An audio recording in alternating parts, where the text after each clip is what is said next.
Hola a todos, mi nombre es Jensi Henao y vengo a hablarles sobre la historia de la tomografía computarizada, una de las tecnologías más revolucionarias en el diagnóstico médico. En 1971, Gottfried Hounsfield y Alan Korkman desarrollaron el primer tomógrafo computarizado y lo aplicaron en un paciente en Londres, y este pues fue el inicio de una nueva era en la medicina. En la década de 1970, inicialmente pues la tomografía se usaba solamente para estudios cerebrales, pero muy pronto se adaptó para obtener imágenes de todo el cuerpo como abdomen y pelvis. En la década de 1980 salió la tomografía helicoidal, que es pues gracias al movimiento continuo de la camilla pues se podían obtener imágenes de manera más rápida y sin interrupciones. En la década de 1990 los tomógrafos multicorte llegan y son capaces como de adquirir varios cortes de forma simultánea. Esto significa pues una mejora enorme en velocidad y resolución. En la actualidad contamos con equipos de alta resolución y bajas dosis. Usan técnicas como reconstrucción literativa, inteligencia artificial y tomógrafos de doble energía, lo que permite imágenes más precisas, reduciendo pues poca radiación al paciente. Como ven, pues la tomografía computarizada pues ha evolucionado de manera impresionante, pasando a ser una técnica limitada al cerebro a convertirse en una herramienta pues fundamental en casi todas las áreas de la medicina. Les voy a hablar también sobre las generaciones de tomógrafos. Vamos a conocer 4 primeras generaciones de tomógrafos, las cuales marcaron la evolución tecnológica de la tomografía computarizada. La primera generación de 1971 se usaban con un haz de rayos muy fino conocido como el haz de lápiz, con solamente uno o dos detectores. Funcionaban con traslación y rotación, como lo ven en el gráfico, lo que hacía el proceso pues bastante lento. Cada corte demoraba entre 4 y 5 minutos y solamente pues servía para estudiar el cráneo. La segunda generación salió a mediados de 1970. Este se introdujo pues un haz en abanico estrecho con alrededor de 30 detectores, aunque aún pues usaba traslación y rotación, era mucho más rápido, ya que los cortes pues podían hacerse entre 20 segundos y 33 minutos. Gracias a esto se empezó a estudiar otras partes del cuerpo. Sigue la tercera generación a finales de 1970 y pues aquí hubo un gran salto en la tecnología, ya que pues se usaba un haz de abanico mucho más amplio, hasta con 750 detectores en arco. Tanto el tubo como los detectores rotaban de manera continua y esto pues redujo el tiempo de corte a cerca de 1 segundo y mejoró la calidad de la imagen pues de forma notable. Y la cuarta generación fue a principios de 1980. En esta generación el haz de abanico era pues más completo y los detectores más de 1000. Estaban fijados en un anillo alrededor del paciente y pues solamente giraba el tubo de rayos X. Esto aumentó la estabilidad y la velocidad de adquisición de imágenes, como lo es en la actualidad también. Cada generación pues aportó innovaciones que mejoraron la velocidad y la calidad de la imagen y a la vez pues la comodidad del paciente. Estos avances sentaron las bases en la tomografía moderna, que son las que utilizamos nosotros hoy en día como tecnólogos. Hola, mi nombre es Jessica Bedoya Restrepo, soy estudiante del programa Tecnología en Radiología e Imágenes Diagnósticas de la UNAM y en este momento voy a realizar una breve explicación y una socialización sobre temas básicos de tomografía computarizada. Entonces, principalmente voy a hablar sobre los elementos básicos que componen una unidad de TC. Tenemos el gantry o aro, que es la estructura redonda donde se aloja el tubo de rayos X, los detectores, los colimadores y el resto de los componentes para la adquisición de los datos de la imagen. En este orden de ideas, el tubo de rayos X está compuesto por un cátodo que se calienta para emitir electrones y son los portadores de la energía que se convertirá en rayos X, y un ánodo que es un disco de tuxteno que recibe el impacto de los electrones enviados por el cátodo. Los electrones chocan con el ánodo, convirtiendo su energía cinética en rayos X y calor. Ambos están contenidos en un tubo de vidrio al vacío, debido a que como manejan altas temperaturas, no vaya a haber un recalentamiento o se vaya a explotar esto. Tenemos los colimadores. Los colimadores en los equipos actuales de tomografía existen dos tipos de colimadores: prepaciente, que son los que se localizan antes del tubo de rayos X, y los colimadores postpaciente, que se localizan después de los detectores, y su principal función es reducir la radiación dispersa que le llega a cada detector a partir de los eh, haces de rayos X que van destinados a los detectores contiguos.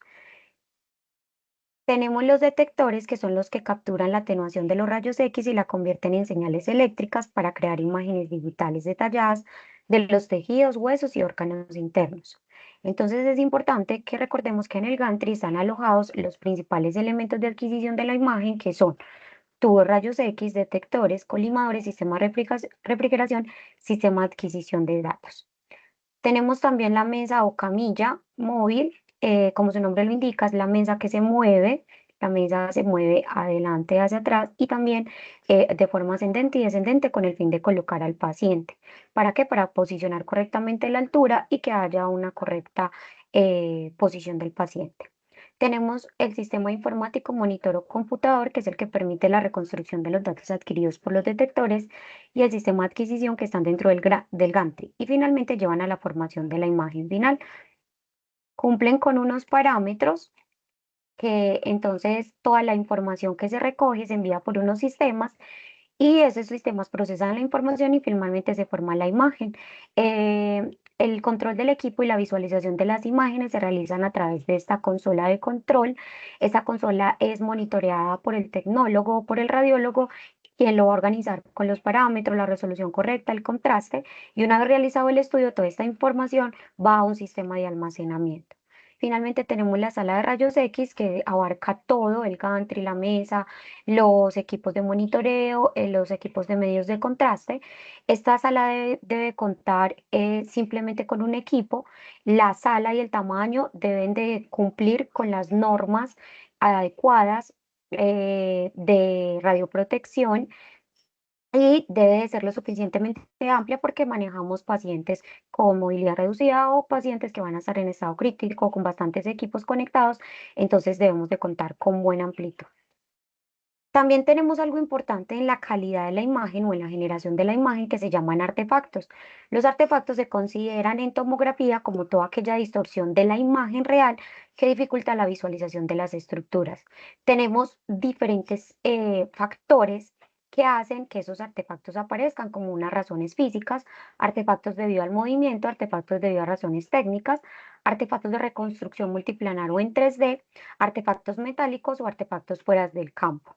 Entre las razones físicas encontramos el endurecimiento del haz, error por volumen parcial o promediación, error por falta de homogeneidad, déficit de fotones, campo de barrido inadecuado. Tenemos movimientos del paciente en artefactos debido al movimiento y movimientos del sistema. En artefactos debido a razones técnicas tenemos el aliasing, la falta de linealidad y error por falta de estabilidad. Y en los artefactos de reconstrucción multiplanar tenemos artefactos en 3D. Entre los artefactos metálicos sabemos que podemos encontrar clips quirúrgicos, prótesis dentales, prótesis quirúrgicas, marcapasos y en los artefactos fuera del campo también tenemos como esas partes que no caben o que no están dentro del field of view, que viene siendo el campo de visión, y por lo tanto, entonces su solución sería centrar correctamente al paciente y el uso adecuado de este mismo. Muchas gracias. Hola, mi nombre es María Fernanda Vázquez Patiño y el día de hoy estaré explicando sobre las reconstrucciones. Bueno, tenemos una reconstrucción espacial 3D, tiene la capacidad de un sistema muy alto ya que nos ayuda a capturar imágenes detalladas en 3 dimensiones a lo largo, ancho y alto. Bueno, tenemos una reconstrucción multiplanar, que es la técnica básica que permite visualizar el volumen de datos en cualquier plano deseado, además de los planos ortogonales como el axial, el coronal y el sagital. Genera imágenes 2D a partir del volumen 3D al cortar el conjunto de datos a lo largo de un plano específico. Permite la evaluación detallada de estructuras en orientaciones no convencionales como los planos oblicuos o curveos, que siguen la anatomía como los vasos sanguíneos y la médula espinal y el canal medular. Aquí tenemos los 3 cortes, que es el axial, el sagital y el coronal. Bueno, tenemos una proyección de máxima intensidad que proyecta el voxel con el valor de atenuación o las líneas de visión sobre un plano 2D. Es ideal para resaltar estructuras de alta densidad como vasos sanguíneos llenos de contraste, calcificaciones o estructuras óseas. Es fundamental en la angiotc. Tenemos el plano de proyección de mínima intensidad de proyección que proyecta el voxel con el valor de atenuación o intensidad más baja a lo largo de las líneas de visión sobre un plano 2D en lo opuesto a la máxima intensidad de proyección. Excelente para visualizar estructuras de baja densidad que son más oscuras como la vía aérea, la tráquea, los bronquios, las áreas de efisema pulmonar o la detención de gas, que sería el neumotórax o el aire libre. Bueno, tenemos una reconstrucción volumétrica, que es una técnica 3D sofisticada que utiliza algoritmos de mezcla de colores y capacidad. Asigna color, transparencia y brillo a cada rango de valor de voxel, que es la densidad, para crear una imagen 3D realista y a menudo se le añade iluminación digital para dar profundidad y sombreado.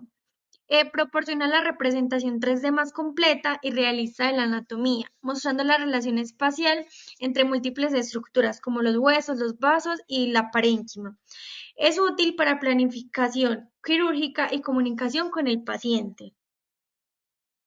Y por último, tenemos una reconstrucción de superficie sombreada, que es una técnica 3D simple que define una superficie de interés, generalmente de umbral de densidad específico, como es el hueso. Solo se muestran los voxeles que alcanza ese umbral y se aplica un algoritmo de sombreado e iluminación para darle un aspecto de solidez.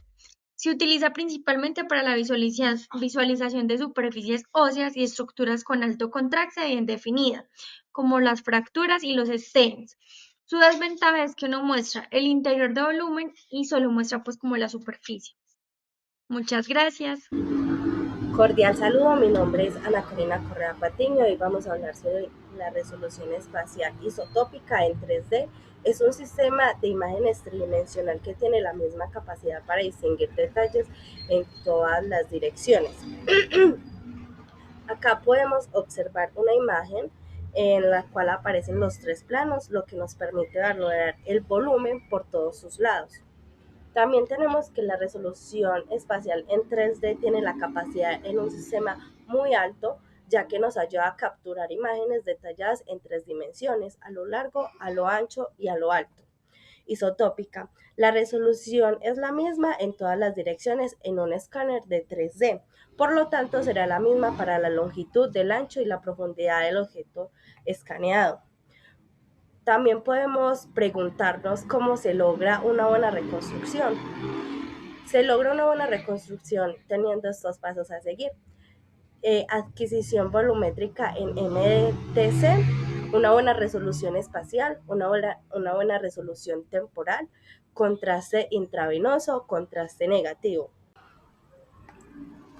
En esta imagen también podemos visualizar la reconstrucción tridimensional de la carotidia. También podemos observar el polígono del Willis, en donde también podemos observar que gracias a la transparencia del hueso nos permite obtener más capacidad de imagen, aunque lo más importante es que podemos ver los ángulos. Está el axial, el coronal y el sagital, el cual nos ayuda a obtener un diagnóstico a las diferentes patologías, dependiendo pues la imagen que se nos obtenga en el caso. Favor de estudiante del programa Tecnología en Radiología de Imágenes Diagnósticas, y a continuación hablaremos sobre el cálculo de dosis. El cálculo de dosis se divide en 4 fases. Está el índice de dosis ponderado, que esta representa la dosis media en un corte único. También se obtiene la combinación del centro y periferia del fantón y estima la distribución de la dosis en un solo corte. Tenemos el índice de dosis volumétrico, que calcula la dosis promedio en el volumen explorado. También incluye el pitch. Si es mayor a 1, la dosis disminuye pero si es menor a 1, la dosis aumenta. Este es el indicador más utilizado para la tomografía computarizada. También tenemos el producto dosis o longitud, que es el DLP. Este multiplica el índice de dosis volumétrico por la longitud del barrido, que sería en centímetros. Expresa la dosis total en toda la exploración y se mide en unidad de miligray y por centímetros. Este también es esencial en el cálculo de la dosis efectiva y el riesgo estimado para los pacientes. En la dosis efectiva tenemos que es el indicador que mejor relaciona la exploración a la radiación con el riesgo biológico para la salud, aplica factores de ponderación a los órganos y tejidos expuestos y la unidad es el millisieverts. Seguimos con las medidas para disminuir y optimizar la dosis, en la cual tenemos la justificación del estudio. Debemos de realizar el estudio siempre y cuando sea necesario o esté clínicamente indicado para el paciente. También debemos de evitar las repeticiones innecesarias. También tenemos la optimización de parámetros técnicos que debemos de ajustarlo el MAS o los kilovoltios según la edad, el tamaño y área anatómica a estudiar. Usar modulación automática, que es el MAS, equilibrar la calidad de imagen y de dosis. También utilizamos la colimación y el pitch. Aquí seleccionamos el grosor de corte y pitch adecuado a la hora de realizar la tomografía computarizada. El pitch alto reduce la dosis, mientras que el pitch bajo aumenta la dosis. El área explorada. Limitar el barrido a la región de interés. Evitar así irradiar zonas innecesarias. También tenemos el control de dosis, que es monitorear la dosis recibida, comparar con los niveles de referencia diagnóstica, que las siglas son NRD, identificar valoraciones y mejorar la calidad de los protocolos. En protocolos pediátricos sabemos que los niños son más sensibles a la radiación. Acá es importante tener el protocolo de la LARA, ajustando parámetros con reducción significativa para los pacientes pediátricos. En la protección del paciente, aquí tenemos lo que es los blindajes, que para la mama, la tiroides y las gónadas. El uso racional de protectores según el área a estudiar. Y el software de reconstrucción iterativa, eso permite reducir el ruido y mejora la calidad de la imagen. Muchísimas gracias.